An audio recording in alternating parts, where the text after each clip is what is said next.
Welcome. How's everybody doing? Been in bed most of today, but had to make it for the stream. We're just gonna get started real quick, and then I'll kind of talk about other stuff. But Bitcoin, pretty big continuation of this pullback ever since that flash crash over the weekend. Dropping pretty much.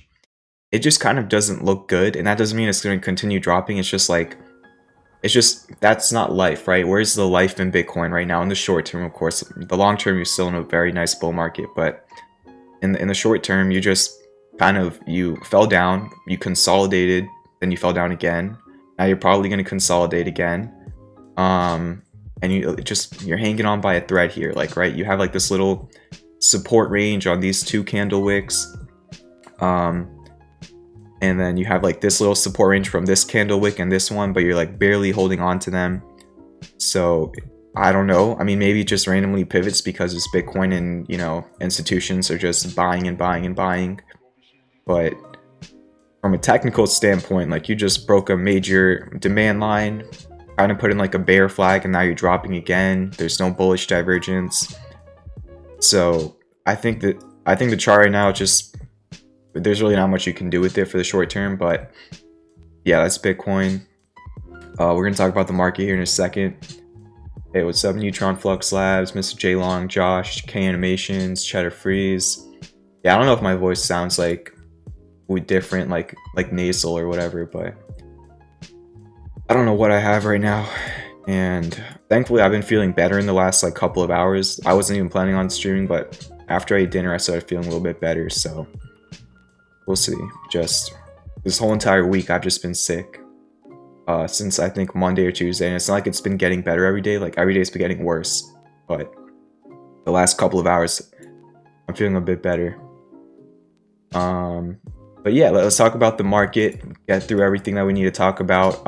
In terms of everything going on with the stocks, I haven't really traded this week. Appreciate everybody saying all the support and everything. Thank you all, but I haven't really traded much this week, so I haven't seen a lot of the price action, but I've just been on my phone in bed just looking at what's going on today. Kind of had a mixed open, then you had a very, very nice move, especially for small caps and mid caps around noon. A lot of small caps and mid caps, most of the trades were doing very, very well. And then I think there was delayed news, the news was already out, but then Bloomberg reported it, and that's when things really started taking a turn. And the news I'm talking about is Biden and talking about the tax proposals to raise taxes. I'm not too what's it called? I'm not too I didn't really look into the exact proposal, but the market did not have a nice reaction to it. And you were pretty much flat on the S&P before that news came out from Bloomberg, and then after that the S&P kind of dropped 1%. In terms of the technicals on the S&P, you just went right on the MACD on the daily for the first time since March 26th. So you have not had a red MACD island since March 26th until today on the S&P. That 4-hour classic bearish divergence we've been talking about is continuing to play out. You're not overbought on the RSI anymore. You were overbought, and that's why you started pulling back. But here's what's a little bit concerning about the S&P.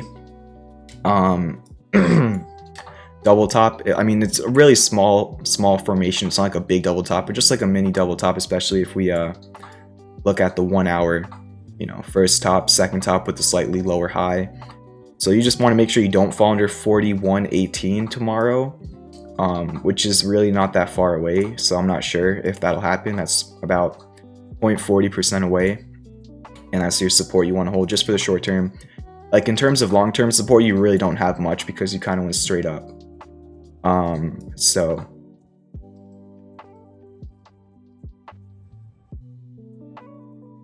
and stop coughing. So NASDAQ,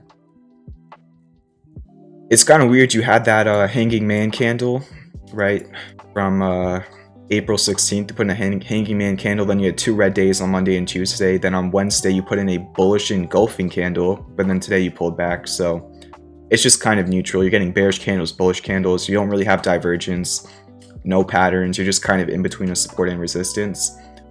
And yeah, futures are up. They're just up like a little bit. So let's talk about some stocks now. I'm going to talk about the trades. All the ongoing member trades are in profit. So finally, after a couple rough weeks for the member trades, a pretty good week for the member trades this week. Even though they were really like soaring and they did pull back. Like Fisker was at like $15, and then this morning, I think there was like I think Goldman Sachs or something like lowered their price target to like $10, which is just weird. I mean, $10 on Fisker when it was just 32. Like, what are I don't know. I didn't look into it. That's just what I saw on Twitter. That's just strange. I don't get it. But we're gonna talk about that. I mean, even Fubo was up a lot, then it pulled back. Just in the morning, a lot of things were really crushing it. But then obviously when the indices started pulling back, they kind of pulled back as well. I don't know why Google moderator team deleted try to freeze this message, which was like the Discord link. But yeah, just to recap, like the trades, Fisker trade is still up 5%, even though yesterday it was up 16%. It was only like what? It was only about 4% away from hitting that first target, and then it had a big pullback today. Down 9% on Fisker today. Like really? I don't know. Like what was their thesis for that price target? I just don't understand it. So next one, Fubo. This trade I put out I think earlier this week, and at one point today it was up 14% or 13%, and then again when the market pulled back, it pulled back as well. So now this trade's up 8%, still looking good. You bounced at that PCZ. You could always try and make a double bottom, retest your support before you actually run up to there, but now the trade's up nicely. We'll see how it continues to develop. DNLI, shout out to Guy in Hat for this one.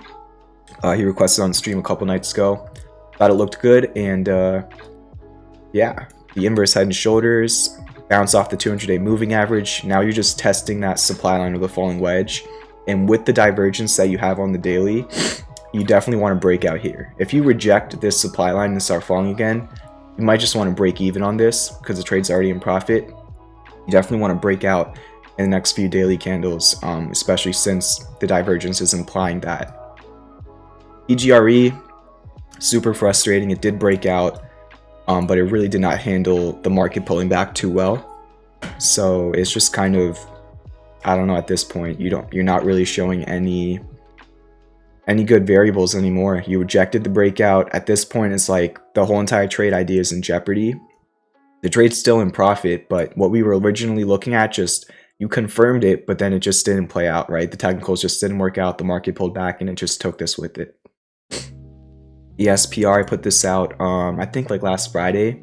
You actually broke this supply line today, so you broke out, you jumped the creek in this range, and your divergence looks good. Trades up 5%. Everything looks great right now in ESPR from a technical standpoint.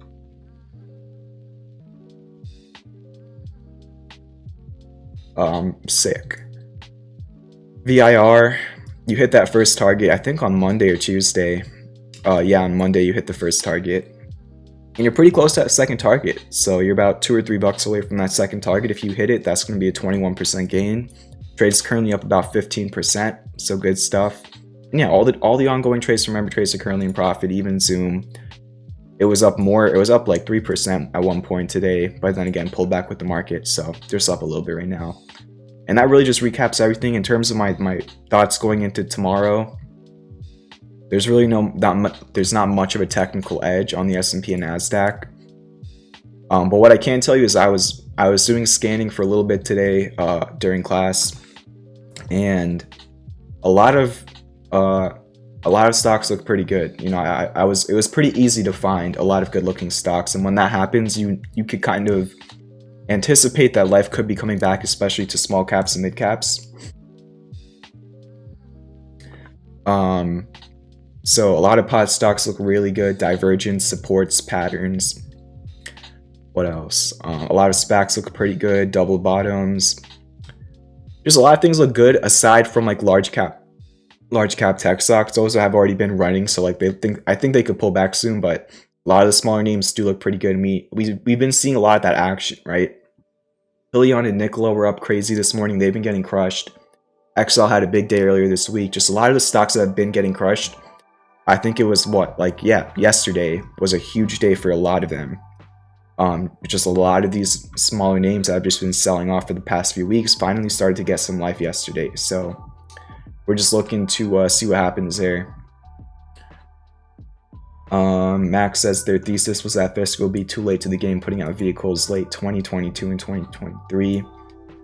My argument to that is like for all the companies putting out EVs right now, I think that they're kind of like the first one to step into the waters, and they don't know if there's sharks there yet. That's like a weird analogy I'm using, but like all the EVs that are putting out their products right now, they have to realize that gasoline vehicles are still like by far the #1 driver based vehicles, right? So when Fisker is going to be putting out their cars on the road, they're going to be entering into hopefully a time in the next 2-3 years where the EV consumer base is starting to really increase. So all these like newer EV startup companies, they're kind of like they're the first ones to like jump off. I don't know, whatever analogy you want to use. They're like the first ones that are trying it. So they're gonna have to be dealing with like the lack of interest from consumers, all those little issues with infrastructure and charging.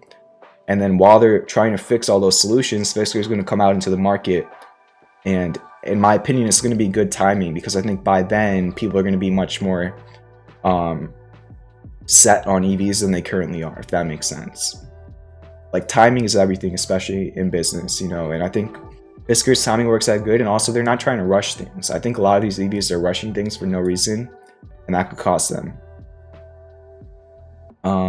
So yeah. That really recaps everything I wanted to talk about. I don't know how long I'm going to stream. I was feeling really good like 20 minutes ago, and now I'm not feeling good again. It's like off and on or whatever. But if you want me to take a look at something for you, drop the tickers in the chat. And what else was I going to say? Yeah, make sure to hit that like button, hit that subscribe button. I don't know what I have, but I'm always showing up. I always say this, no matter what happens. I mean, last night it was way too bad. Like, I didn't stream last night because it was just way worse than it currently is. But let's take a look at some stuff. All right, we already looked at Fisker. Actually, we kind of talked about it. We could talk about Fisker a little bit more. From a technical standpoint, your MACD is getting close to going back over to green. I like how, even though you did get the downgrade today, you did not give up all of Wednesday's gains. I believe, yeah, you didn't give up all of Wednesday's gains. You only gave up like half of them, so you still have that classic bullish divergence on the 4-hour on Fisker, but you're kind of in between support and resistance, right? 1455 is like your resistance. It used to be your support over here, and your support range is like right over here, like, you know, the high $12 range is like your support, so you're kind of in the middle. So whichever way you break will be telling, right? And that's why you manage your risk.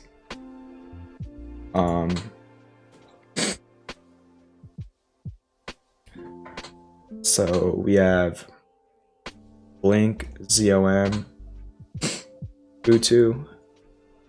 Get tested? Yeah, I should. Blink. On the 4-hour looks pretty good. Hidden bullish divergence is developing, which is nice on the MACD and on the RSI. So good stuff there.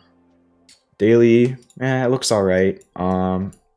I'd say this is your support, $32.31, right? It was kind of your low over here. It was your low right here and right here. As long as you can hold over this support, it looks good, especially on the 4-hour. So, and then your next resistance is like up here, like 41.50. So, yeah, I mean, as long as it holds over 32.31, you can figure that it'll go retest the top of the range. If it breaks that, then, you know, 46 could be next. And yeah, take it from there. ZOM, finally, we've been talking about this one like every single night on stream.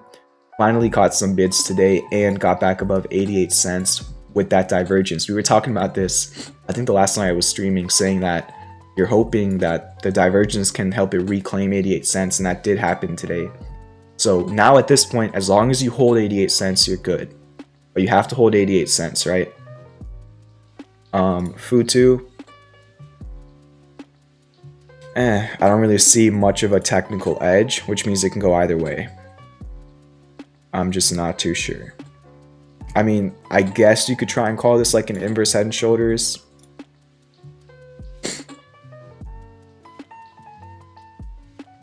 Like this.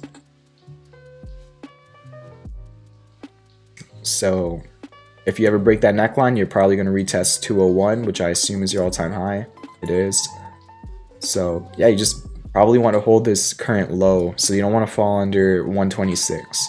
That's really what you're trying to do, but you can't really get divergence. That's how I'm looking at it. Let's see. Let me just scroll up really quickly. Bitcoin session lows currently falling down a little bit more. Just seeing what's up with it. I'll just set an alert right here if it continues falling. But yeah, we got a lot more tickers in here. SESN, Room, Jumia.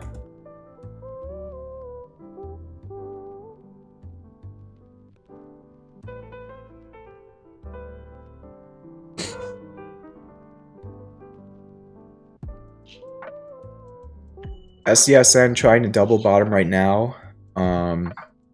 Looks fine. You had classic bullish divergence on the 4-hour. It's playing out. On the daily, it looks fine as long as you can hold above 247. Even if you fall under 247, then you have 229. Looks pretty decent, actually. You're trying to break out of like these highs right here. It's a little bit choppy. There's a lot of support resistance, but the buyers are currently coming in. You can really sustain this. You could run back up to the top. But yeah, that's really how I'm looking at it. The MACD, everything looks fine for now unless you break your support levels.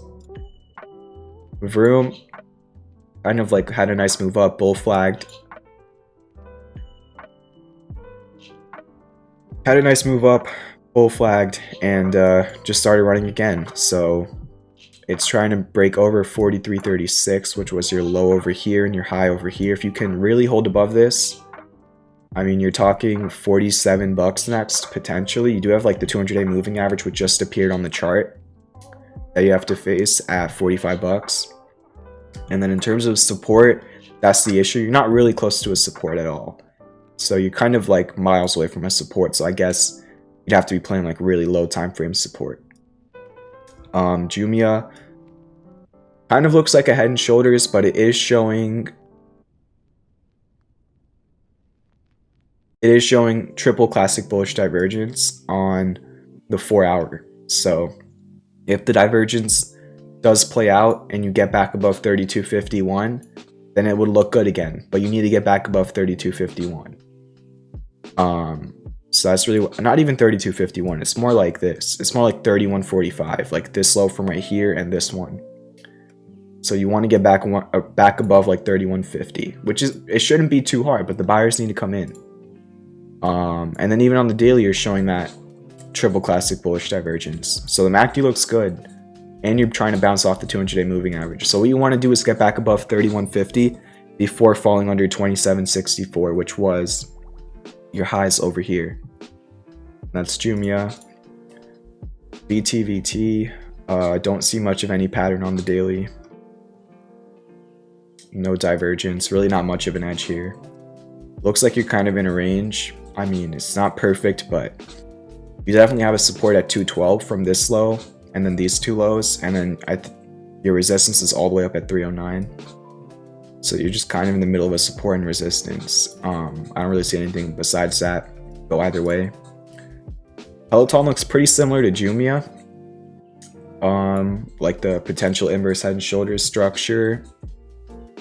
But yeah, I'm not too sure here. You don't really have anything that I see as like super bullish. I mean, I like Peloton as a company fundamentally, but Kind of looks like a bear flag and a head and shoulders, like, just for some context here. Let's just chart it really quickly. Alright. So this potential head and shoulders, if you break the neckline, it'll be confirmed. And then even besides from that, like, it just kind of looks like a bear flag to me. Like this right here. I'll just take out this right shoulder. So it's like on the right shoulder of this potential head and shoulders, you're like bear flagging. So I'm not too sure. I mean, you could have hidden bullish divergence on the 4-hour. So it's like Jumia, it's like the macro structure is bearish, but you're having potential divergence, bullish divergence developing, which if it plays out, it could invalidate the bearish structure. But there's no confirmation yet, so you might just have to wait for confirmation. I mean, you're risking like maybe missing out on 5 to 10% of a move, but at least then you know that you're not breaking out of a bearish structure. So that's just how I'm looking at it. And technically, you did fall under the demand line of this bear flag. So you just try to hold on to this neckline, you try and hang on to it for dear life, but we'll see what happens with it. I mean, I hope it goes back up. I like the company, but just from what I've learned in bearish patterns, you have 2 bearish patterns on one chart right now, and you broke under the 200-day moving average. So I guess you're just hoping that they have like really good earnings on May 6th, and maybe that could save it. And then job, don't like the gap down. That's a really bad gap down. There's not much I can do with this. There's just no pattern here, no divergence. So I have no clue.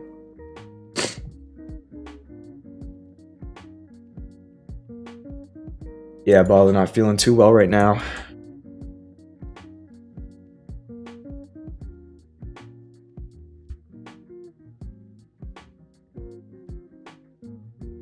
Let's see what else we got here. Bitcoin under the 20 moving average. Potential death cross.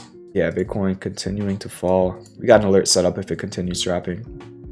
And then ONTX. So Mara, frustrating. I mean, not really. I mean, yes, it is. It's so you have a bullish bat that's going on over here, and you're getting hidden bullish divergence developing. So the 4-hour looks good. It's just not getting any demand. It was down 11% today. So it's just, I guess you're trying to hold this now. I thought that 32.11 was the support here. It broke under that. If the hidden bullish divergence plays out, it can still go back up, but you've passed the 886. So, I mean, maybe now you're at the 2618. But you definitely did pass the 886 PCZ. Give me a second here. The 2618 is a potential PCZ for the bullish bat. So maybe instead of the 886 being your pattern completion zone right here on Mara, you're potentially double bottoming at the 2618 PCZ. So it might not be done, but like the thing about Mara is like it even looked decent up here. It just keeps dropping. I think fundamentally a lot of the crypto stocks are just getting destroyed in the last couple of weeks. Ever since the Coinbase IPO, it's just been really, really tough for a lot of these. And your daily MACD is not developing yet, so I'm not too sure. It's like, it could reverse at any point, but like I've tried this like 2 or 3 times now and it just keeps dropping. So of course, like probably after the last stop loss, it's gonna go back up. That's just how tough this can be. But we'll see what happens. I mean, you're still trying to make a higher low, so as long as you really, in terms of like a long-term trend, as long as you never fall under this candle low, 29.67, you're good, because then you can still get hidden bullish divergence. All right, WKEY. It looks like I've already looked at this before. Hidden bullish divergence is playing out. Also kind of looked like a bullish bat that never got to the PCZ. Well, it kind of did. It kind of got to the around the 1618. So I don't know when I lined this up. That's like pretty intense. 49% gain. But yeah, it got down to low risk areas. You had a deep Fibonacci retrace. Came down to the 786.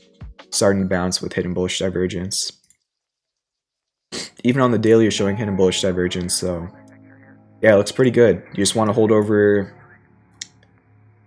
I'd say you want to hold over 783, which does give you a lot of, breathing room to the downside, unfortunately. but that's just how the trend is. If you have the stomach for that risk tolerance, because obviously it might not even get there, but see what happens. ONTX up 21% today. This cannot be hitting bullish divergence anymore, but regardless, the MACD still looks fine. And if you can cross over to green on the daily, nice. Where's this from? Yeah, 74 cents is your level. It was kind of your high over here and over here, and on a few of these candles. You just want to hold above 74 cents here, even though you do have a little gap, like 66 cents. Alright, these will be the last two, MGM and then OP. Alright, we'll do WWE as well. Hit earnings. I think it was up like 3% or something after hours. So these will be the final 3 tickers for the night. Make sure to hit that like button. Let's get to 20 likes. I have to show up to the stream even though I'm really sick right now. So if you appreciate that, hit that like button. Hit that subscribe button. With crypto pullback, what are your thoughts on Dogecoin currently? It's really hard, you know, based on how I trade currently. I just don't know where. I don't really have probability for Dogecoin right now. You know, when Dogecoin was 2 cents, I thought it looked really good. I put out a trade. That obviously worked out. But at this point, I'm just not too sure. Not really my my expertise, I guess. MGM. As long as you're above 38, you're good. That was your previous all-time high, I guess. Let me go on the weekly just to confirm that. Nope, it was not. You were at a much higher level. You were at $100 before back in 07, so never mind. But if we're looking at the weekly, like how I was saying, your next resistance is $46 back from like 2005, and your support is 38. Kind of maybe like an upsloping channel or something. Yeah, just look at it, probably something like this. It's like an upsloping channel. Not really divergence, but it looks fine. Just hold $38. That's what you want to do. Earnings are coming up, I think. See what happens. OPTT. I have so many things drawn out on this. Let's see. Hey, it's trying. Why is this? Let me just delete that. So what is this exactly? So it looks like pretty close to, can't be a Gartley because you're at the 886, but you definitely have an XABCD structure. You have 4-hour classic bullish divergence. You bounce off the 200-day moving average. Kind of like a falling wedge as well. It looks pretty interesting here. Yeah. You can break this green supply line of the falling wedge, get back above 250, then we're talking, right? These are lower risk areas than obviously up here. MACD looks good, RSI looks okay. Just get back above 250 and hold it. That's what you're looking for. And then WWE, we've been talking about that cup and handle. I think they beat earnings today. If you cross 59, that'll be the true breakout of the neckline. And then you're probably talking $65 as a target if you break 59, but you need to break 59 first. So, yeah, tried my best. I'm just under the weather right now. So, yeah, just wanted to finish out the final stream of the week. Good luck to everybody trading tomorrow. And have a good night. Have a great weekend. Hit that like button. Appreciate all the support.